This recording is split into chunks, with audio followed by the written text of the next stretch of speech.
오늘 말씀의 제목은 핍박자 사울이 사도 바울이 되기까지입니다. 자, 기독교 역사상 가장 극적인 사건을 읽었습니다. 바로 오늘 본문의 이 핍박자 사울이 회심하는 그런 사건입니다. 기독교 최대의 핍박자가 기독교 최대의 전도자가 되는 사건이에요. 이 놀라운 사건을 우리가 함께 보았습니다. 여러분, 우리가 만약에 초대교회 성도의 일원이었다면 저나 여러분이나 누구든지 다 스데반에게 기대를 걸었을 것입니다. 왜냐하면 스데반은 우리가 그 스데반의 설교도 쭉 읽었잖아요. 7장에. 굉장히 설득력이 있는 그런 설교입니다. 그리고 사명감도 굉장히 투철했던 사람이었고 또 그 내면의 성품도 굉장히 부드러운 그런 사람이었습니다. 그는 단연코 초대교회의 지도자감이었어요. 근데 스데반은 너무나 안타깝게도 너무나 일찍 순교하고 말았습니다. 초대교회로서는 엄청난 타격이었고 또 손실이었습니다. 근데 하나님의 계획은, 하나님의 방법은 스데반에게 있지 않았고 그 스데반을 죽이는데 앞장섰던 사울에게 있었다. 사울은 어떤 사람이에요? 그는 교회의 가장 두려운 존재였습니다. 원수예요, 원수. 그는 노골적으로 교회를 핍박하였던 사람이에요. 그리고 그는 굉장히 박학다식하던 사람, 유능한 사람, 똑똑한 바리새인이에요. 성경 박사입니다. 많은 학문을 연구했던 그런 사람이에요. 율법에 의해서는 경건한 사람이었고 하나님에 대한 열심도 대단했던 사람이에요. 하지만 그는 영적으로는 눈이 멀었던 사람이에요. 소경이었습니다. 왜요? 그리스도의 복음을 이해하지 못했기 때문에. 그리고 그는 자기 열심, 자기 의에 사로잡혀 있었던 사람이에요. 그렇기 때문에 이 십자가가 도무지 이해가 되지 않는 겁니다. 이 복음과 종교를 그는 구별하지 못했던 것이죠. 스데반을 죽이는데 앞장섰던 주동자였어요. 근데 스데반이 그 마지막에 설교하였던 것과 스데반이 죽으면서 하였던 이야기들, 그리고 스데반이 돌에 맞아 죽는 그 순간을 다 지켜보았어요. 아마도 이 사울의 마음에 갈등이 많았을 것입니다. 그리고 예수님에 대한 소문도 익히 들어서 알고 있었을 것입니다. 하지만 그의 선입견이 그를 이 예수님의 복음을 쉽게 받아들이지 못하게 만든 겁니다. 그는 자기를 죄인이라고 말하는, 마귀의 자식이라고 말하는 이 예수님의 말씀에 그는 분개하였던 사람이에요. 하지만 그의 귀에는 계속해서 그 스데반의 설교와 또 스데반의 그 기도와 고백이 들려왔을 거예요. 왜냐하면 그 현장에 있었거든요. 아마도 이것이 사울을 더 잔인하게 만들었을지도 모릅니다. 그래서 교회를 핍박하는데 앞장서고 어떻게든 그냥 그리스도인들 잡아서 감옥에 집어넣으려고 더 열심을 냈을 거예요. 더 잔인하게 만들었을 것입니다. 그게 자기 내면의 갈등을 감추려는 거거든요. 오늘날에도 교회를 핍박하고 복음을 핍박하는 자들, 또 거부하는 자들의 그 심령의 내면에는 어떤 일이 일어나는지 아무도 알 수가 없어요. 그건 오직 하나님만 아시는 겁니다. 오히려 그 내면에 갈등이 일어나기 때문에 더 막 극악하게, 더 반대하고, 더 핍박하고 그럴지도 몰라요. 사울처럼. 근데 사울은 당황했어요. 자기가 핍박하면 핍박할수록 그리스도인들은 더 많이 늘어나는 거거든요. 더 복음이 막 확장되고 펼쳐지는 거예요. 줄어들지 않는 겁니다. 이게 핍박하고 감옥에 쳐놓고 죽이고 하면 없어질 줄 아는데 그렇지가 않은 거예요. 그래서 그는 다메섹에 갈 수밖에 없었습니다. 그러나 사울의 이 박해가 복음이 온 땅, 온 세상으로 퍼져나가는 하나님의 계획인 것을 그 누구도 알지 못했다는 것입니다. 그리고 당시 초대교회 성도들 그 어느 누구도 이 사울이 복음을 전파하는 데 앞장서는 사도 바울이 되리라고 생각하지도 않았을 것입니다. 근데 하나님의 계획은 너무나 놀랍게도 이 사울에게 있었다는 거예요. 핍박자 사울이 사도 바울이 되기까지 이 놀라운 변화를 일으키시는 하나님의 주도적인 역사를 오늘 우리가 보았습니다. 그리고 주목하고자 합니다. 그리고 오늘 이 말씀을 듣는 우리에게도 요구하는 영적인 변화, 그것이 무엇인지도 오늘 함께 깨닫는 시간이 될 수 있기를 간절히 바랍니다. 첫째로, 예수 그리스도를 만나면 진짜 눈이 뜨인다. 영적인 눈이 뜨인다라는 사실입니다. 아시다시피 사울은 당대의 최고의 명문인 가말리엘이라는 랍비의 제자였습니다.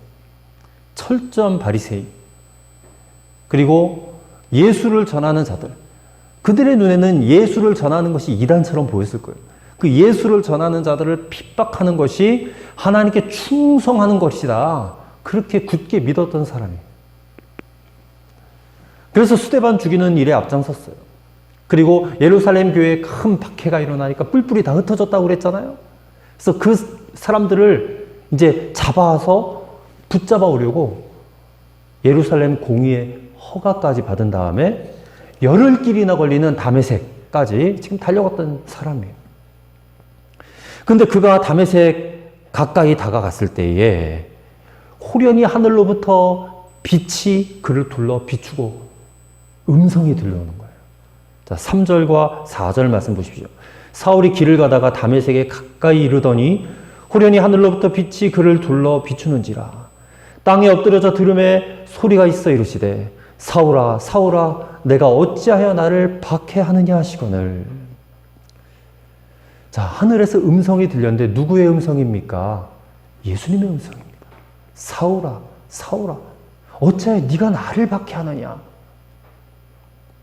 사울은 예수님을 본 일이 없어요. 본 적이 없습니다. 한 번도 본 적이 없습니다. 근데 왜 예수님은 왜 네가 나를 박해하느냐?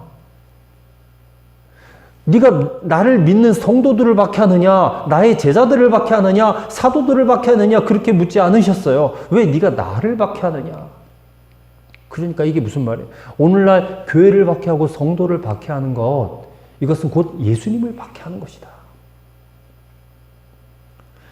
그래서 5절에 사울이 묻습니다. 주여 누구시니까? 이르시되 나는 네가 박해하는 예수라. 이 순간 사울은 완전히 꼬꾸라지고 말았습니다. 예수의 제자들이 그렇게 주장했던 것, 그리고 사울이 그토록 미워했던, 분개했던 것, 그게 어떤 사실이냐면 예수께서 부활하셔서 지금도 살아계시다. 이 증거가 지금 사실이었다는 것이 확인되는 순간이에요.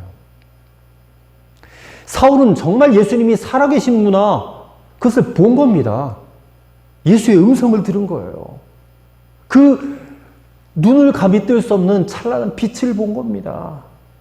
여러분, 이게 사울이 그 내면에 갈등했던 핵심 문제였거든요.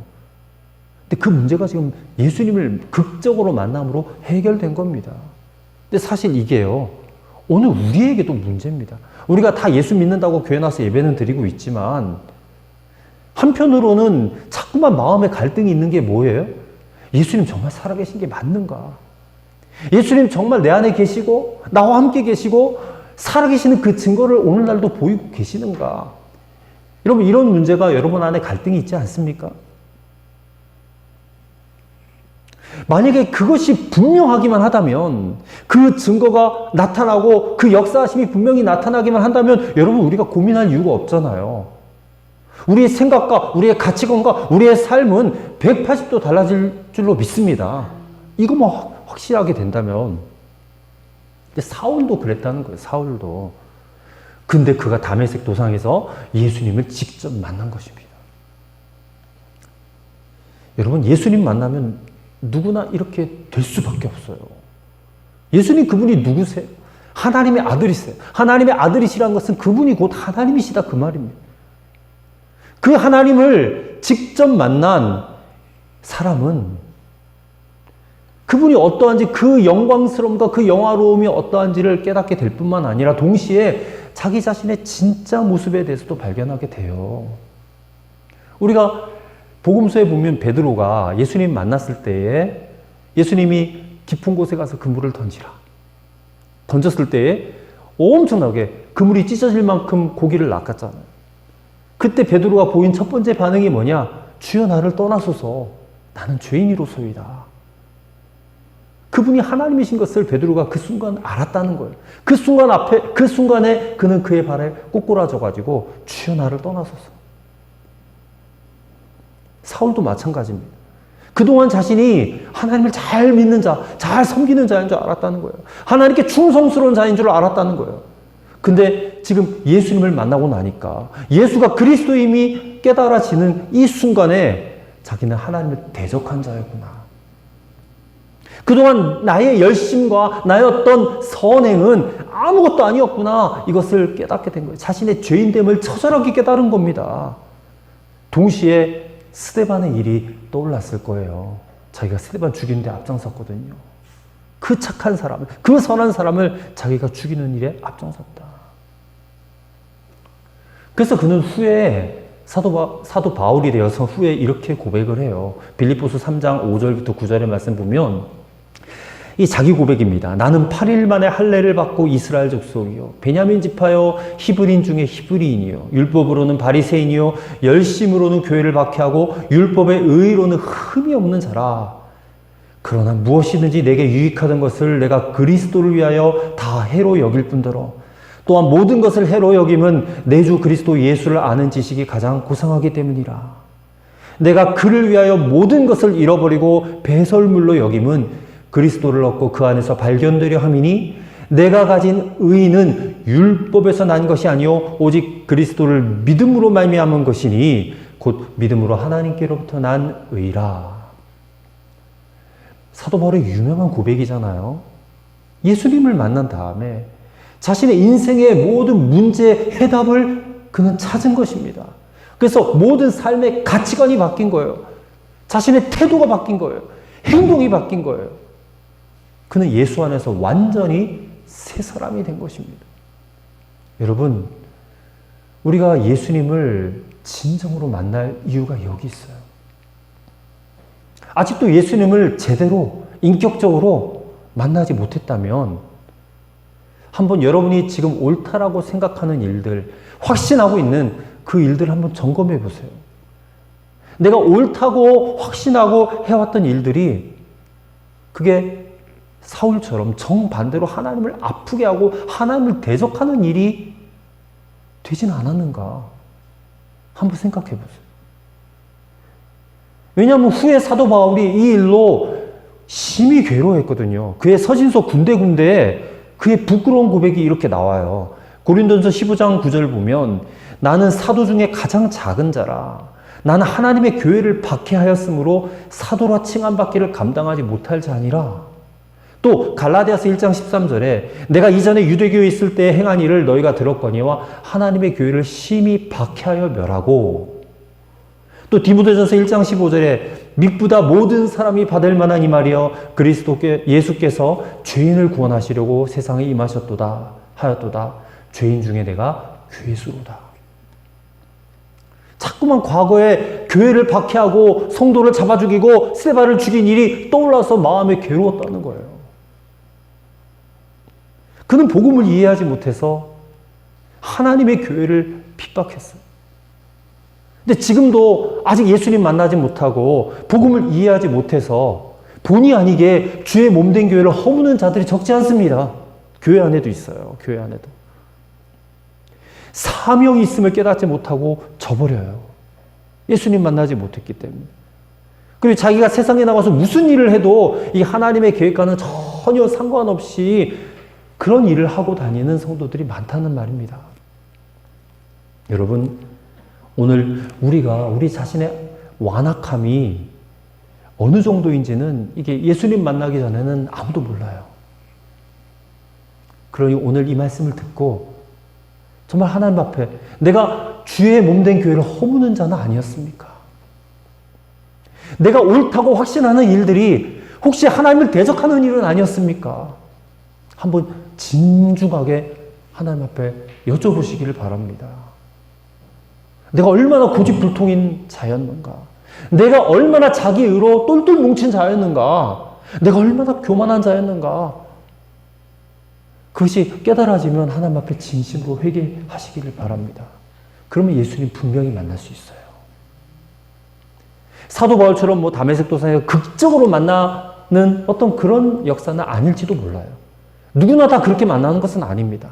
근데 어느 날 우리 내면에, 우리 심령에 주님이 찾아오셔서 우리의 심령을 어루만져 주시고 이 강팍했던 그리고 절대로 깨어지지 않을 것 같은 자기의와 고집과 교만이 철저하게 부서지는 그런 체험을 하시게 될 것입니다.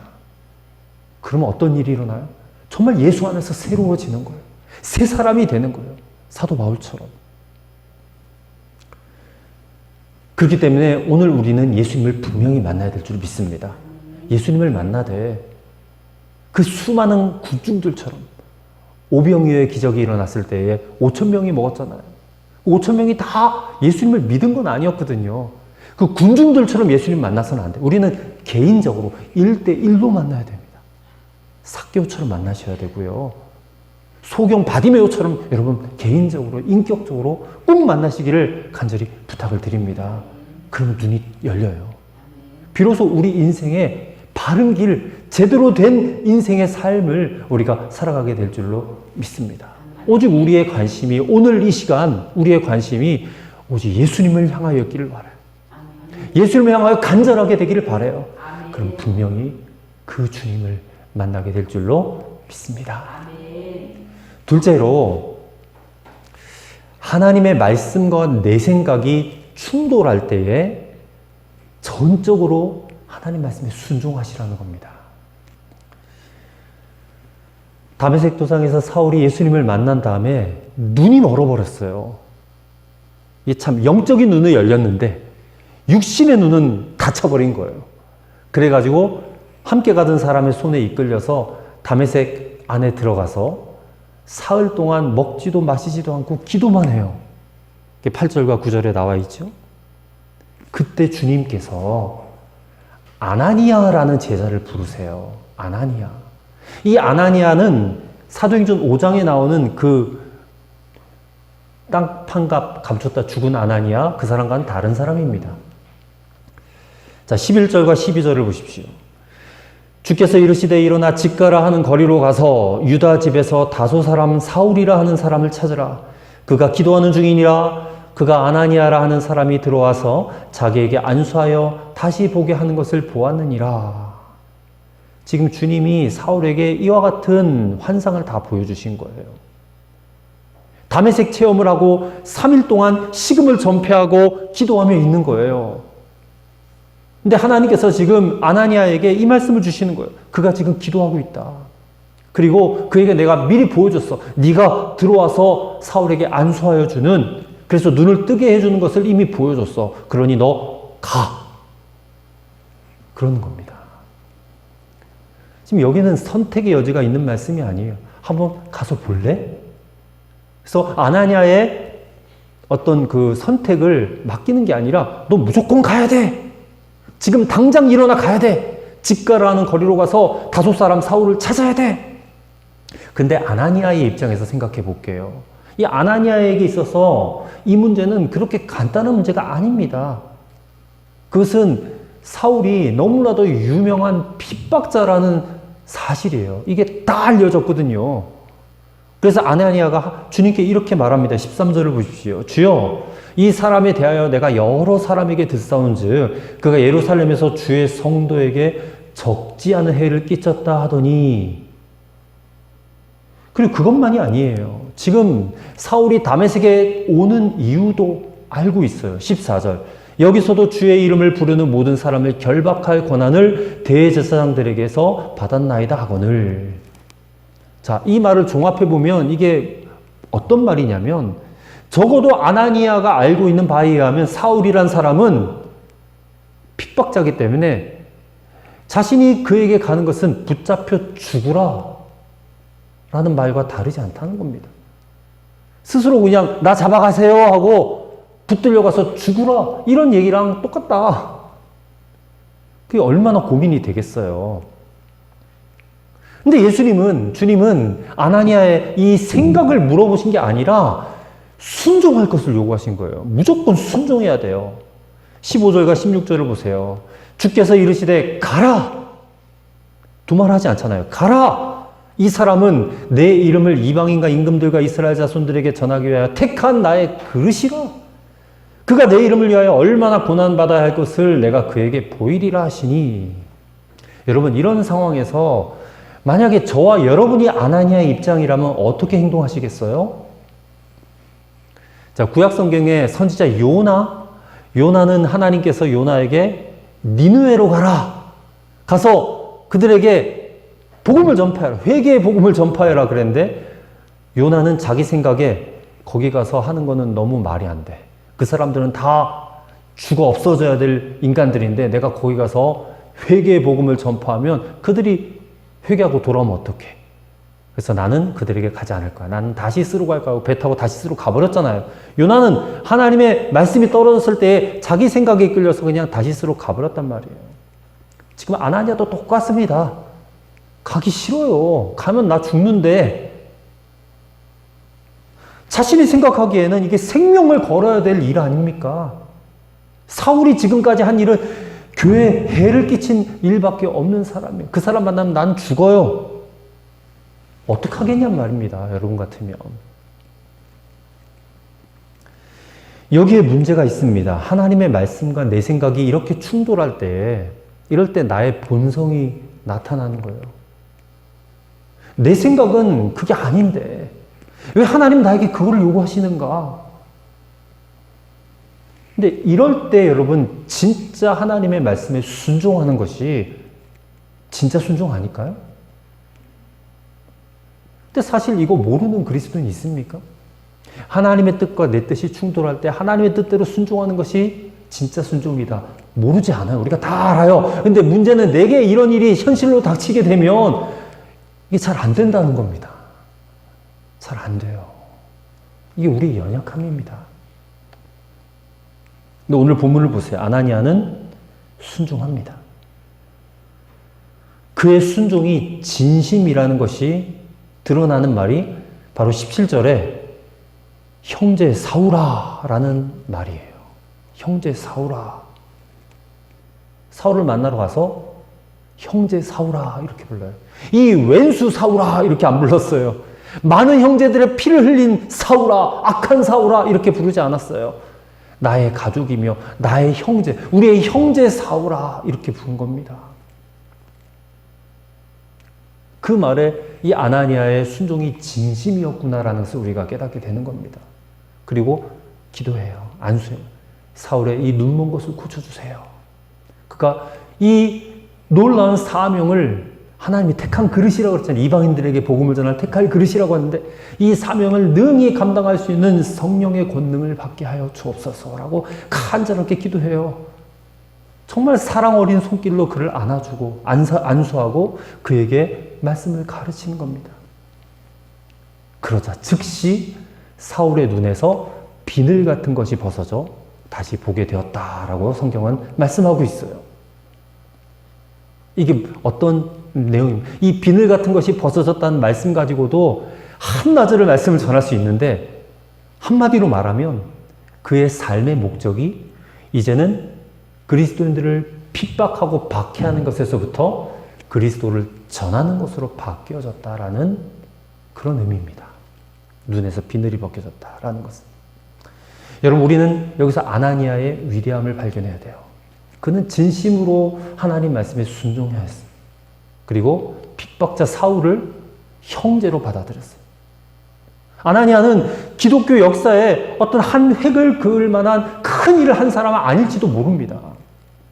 그는 오늘 본문에서 또 사도행전 22장에 가면 바울이 회상하는 장면이 나오거든요. 그때 잠깐 나와요. 오늘 본문과 사도행전 22장 말고는 성경에 등장하지도 않습니다. 그러나 그는 이 순종을 통해서 기독교 역사에 정말 커다란 족적을 남긴 사울을 교회의 한 일원으로 따뜻하게 맞아들인 첫 번째 사람이 되었다. 사울이 후에 사도 바울이 되는데 중요한 영향을 끼쳤다라는 그 말입니다. 여러분, 하나님은 아나니아를 통해서 일하셨어요. 그의 순종을 통해서 일하셨어요. 그리고 그 주님은 오늘 내 마음에는 들지 않지만, 내 생각은 그렇지 않지만 기꺼운 마음으로 하나님 말씀에 순종하기를 원하는 저와 여러분을 통해서도 주님은 일하기를 원하신다는 것입니다. 지난 시간에 빌립을 봤어요. 빌립도 순종했잖아요. 그렇죠? 빌립에 이어서 계속해서 이 초대교회를 세워가는 중요한 키워드가 바로 순종이었다라는 것을 말씀하고 있습니다. 여러분, 오늘 우리가 세상 살아가면서 우리가 습득하고 우리가 발견한 내 방법, 내 생각, 내 소견이 있을 거예요. 그러나 그렇게 내 생각과 내 소견에 옳은 대로 살아가기로 고집한다면 여러분, 우리는 그리스도 안에서 누릴 수 있는 참 평안을 얻을 수가 없습니다. 하나님 말씀대로 가야지 평안한데 자꾸 내 생각 옳은 대로 가자고 하면 절대 평안하지가 않아요. 반드시 문제가 생긴단 말입니다. 하나님이 내 인생 주인이 아니라 내가 내 인생 주인 되어 살면요, 우리는 절대 하나님의 역사를 이루는 사람이 될 수가 없습니다. 그러다 하나님 핍박자 사울에게 아나니아를 보내셨어요. 아나니아에게는 생명을 걸어야 하는 일이었어요. 두려운 일이었어요. 그럼에도 불구하고 십자가의 복음은 빌립과 또 아나니아 같은 사람을 통해서 점점 예루살렘을 떠나 온 유대와 사마리아 땅끝까지 향하여 나아갈 수 있게 됐은 것을 우리가 보아야 될 줄로 믿습니다.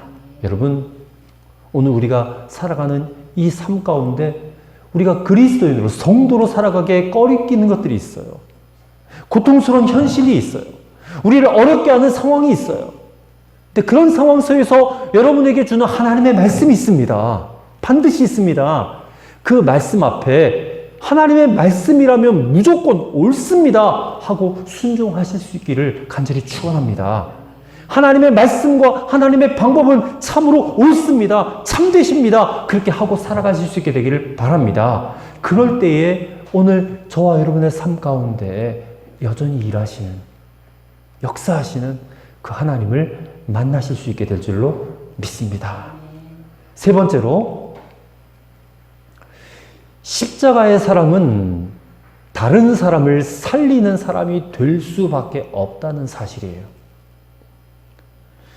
자, 사울이 그렇게 주님을 만나서 이제 회심을 하고 그는 곧바로 전도자가 됩니다.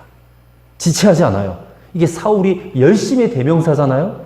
지체할 이유가 없어요. 즉시 회당에 가서 예수가 하나님의 아들이라, 예수가 그리스도라 하고 전파하고 다녀요. 그러니까 어떤 일이 벌어집니까? 그거 듣기 싫어하는 유대인들 당연히 미워하죠. 저 사울이 돌았나?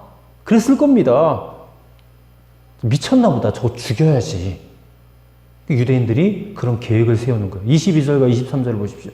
사울은 더 힘을 더 얻어 예수를 그리스도라 증언하여 다메섹에 사는 유대인들을 당혹하게 하니라. 여러 날이 지나매 유대인들이 사울 죽이기를 공모하더니, 게다가 사울은 초대교회 성도들 또 사도들에게도 환영받지 못했어요. 왜냐면 한때 무서운 핍박자였잖아요. 그 때문에 이 사울이 회심하였다라는 소식을 사실로 믿으려고 하지 않았습니다. 바로 얼마 전까지 스데반 죽이는데 앞장섰고 수많은 교인들을 잡아서 옥에 가두던 사람이니 사울이었으니 이 도대체 누가 이 사울을 믿을 수가 있겠어요. 근데 그때 이 사울을 믿어준 사람이 나타났습니다. 그 사람이 누구냐? 바나바입니다. 바나바. 자, 27절 말씀 보세요. 27절 말씀. 바나바가 데리고 사도들에게 가서 그가 길에서 어떻게 주를 보았는지와 주께서 그에게 말씀하신 일과 다메섹에서 그가 어떻게 예수의 이름으로 담대히 말하였는지를 전하니라 라고 기록하고 있습니다. 이 바나바가 중재자 역할을 한 거예요. 예수님의 제자들, 사도들과 이 사울을 연결시켜 준 겁니다. 지금 사울의 대변인이 되어 준 거예요. 이 사실 바나바가 사울을 돕는 것은 많은 비난과 오해를 받을 만한 일이었어요. 이 핍박자가 예수 믿은 것은 좋은 일이지만 얼마 전까지 이 사울은 고집쟁이여다 핍박자였잖아요. 언제 다시 마음이 뒤집어질지도 모를 일이에요. 그런데 바나바가 사울을 끌어안은 겁니다. 그리고 이 사람은 확실하게 변한 사람이 맞다라고 보증한 거예요. 어떻게 이렇게 할 수 있는가? 이게 단순히 바나바가 마음이 좋은 사람이었기 때문에 이랬을까? 저는 그렇게 보지 않습니다. 바나바가 십자가의 사람이었기 때문에, 성령의 사람이었기 때문에, 성령께서 바나바에게 역사하셔서 이 사울을 섬기라, 사랑하라라고 역사하지 않으셨다면 절대로 할 수 없는 일이에요, 이게. 우리가 앞에서 봤지만 바나바의 본명은 요셉입니다. 요셉. 근데 사도행전 4장 36절의 말씀 보면 사도들이 이 바나바, 요셉을 위로의 아들이라고 하는 바나바라고 별명을 붙습니다. 바나바는 별명이에요, 별명. 위로의 아들입니다. 왜 사도들이 이 요셉을 바나바라고 불렀을까? 사도들이 볼 때 이 사람은 교회 안에서 늘 위로하고 격려하고 세워주는 역할을 하던데 탁월했던 사람이었기 때문에 그래요. 또 이렇게 한번 말씀드렸지만 그는 자신의 소유 전부를 다 팔아서 사도들 발 앞에 갖다 놨어요. 하나님께 드렸습니다. 주의 일에 헌신하는 거예요. 그 이유가 뭐예요? 초대교회 가난한 사람들 많이 몰려들었다고 그랬죠? 그 가난하고 어려운 사람들 먹을 것 나눠주는 일에 쓰라고, 교회가 사용해달라고 자신의 모든 소유를 다 팔아서 가져온 거예요. 여러분, 이게 사람 좋아서 할 수 있는 일입니까? 십자가의 사람이었으니까, 성령의 사람이었으니까 이렇게 할 수 있는 겁니다. 게다가 바나바는 이방인들을 향한 마음을 가진 사람이에요. 이방인들. 나중에 바나바와 사울이 이방인 첫 번째 교회 안디옥 교회 파송을 받아요. 이제 좀 있으면 있습니다, 우리가. 이방인들을 향해 마음이 열리는 사람이었어요. 당시 이방인 선교에 눈이 뜨인 사람은 소수였습니다. 그래서 오해도 많이 받았어요. 근데 바나바는 그 일에 앞장섰던 사람입니다. 여러분, 바나바는 단순히 성격 좋은 사람이 아니었어요. 그는 철저히 예수의 사람이었어요. 그렇기 때문에 사울을 사랑으로 섬겼어요. 그리고 결국 사울을 사도 바울 되게 하는 기적을 이루는데 쓰임받았던 사람이에요. 여러분, 우린 여기서 깨달아야 됩니다. 예수의 사람, 십자가의 사람, 성령의 사람은 다른 사람을 살리는 사람이 될 수밖에 없습니다. 그리고 우리가 그런 사람이 돼야 된다는 것입니다. 자, 사람들, 초대교회 성도들이 사울을 볼 때에 포악자잖아요. 핍박자잖아요. 회심했다고 하지만 믿을 수가 없는 거예요. 근데 바나바는 사울을 볼 때에 무엇을 보았느냐? 그가 가지고 있던 인간적인 약점들, 그런 것들을 보지 않았어요. 바나바는 오직 한 가지만 보았습니다. 사울이 예수님을 구주로 영접했다라는 거, 그거 하나만 보았어요. 그 나머지는 다 덮어버렸습니다. 여러분, 바나바는 사울에게만 그렇게 한 게 아니에요. 나중에 또 읽어보겠지만 바나바는 마가라는 사람에게도 그렇게 했어요. 마가.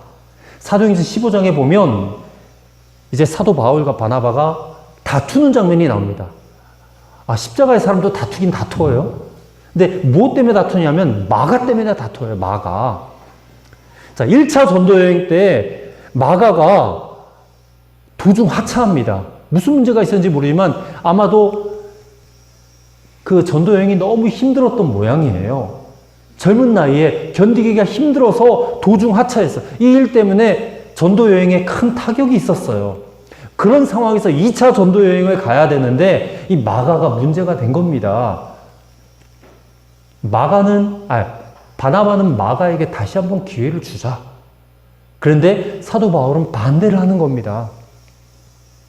사도 바울은 자신이 바나바의 격려와 사랑을 통해서 일어났지만 마가에게까지는 그렇게 하지 못했던 사람이에요. 사도 바울은 마가는 아직 준비가 덜 됐어. 저는 문제를 일으키는 사람이야. 그래서 마가를 내버려 두고 가자. 근데 바나바는 마가를 챙기는 겁니다. 그래서 바울과 갈라지면서 마가를 배려했어요.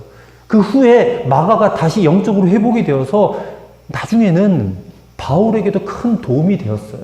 그리고 최초의 복음서인 마가복음을 쓸 정도로 큰 일꾼이 되었어요, 마가가. 아마도 그때 바나바가 마가를 포기했다면 마가복음도 없었을 것입니다.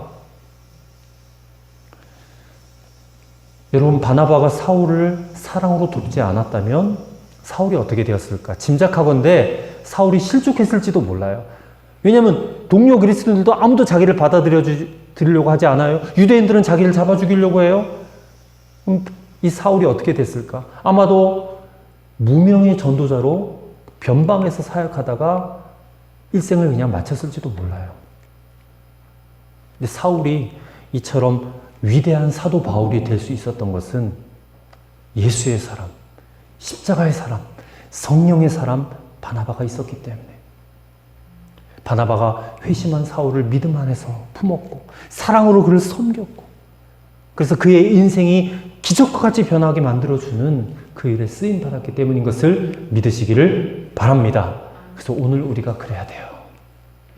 오늘 여러분 주변에 누군가를 바라보실 때에 그 사람에게 수많은 약점과 문제점들을 발견하실 수 있게 될 겁니다. 근데 그것만을 보지 마시고 그 사람 안에 있는 예수님을 보실 수 있기를 바랍니다. 그럼 충분해요. 그럼 충분합니다. 그가 예수님을 진실로 영접하였다면 결국 하나님은 그를 통해서 놀라운 일들을 이루실 것이기 때문에 오늘 본문의 사울처럼 또 마가처럼, 그래서 하나님께 기도합니다. 오늘 저와 여러분의 심령 가운데 바나바의 심령을 주옵소서. 간절하게 기도해요. 그 바나바의 심령이 바로 예수님의 심령, 예수님의 마음입니다. 그 마음으로 여러분의 가족을 바라보세요. 그 마음으로 우리 교우를 바라보시고, 그 마음으로 여러분의 친구와 이웃들과 동료들을 바라보시길 바랍니다.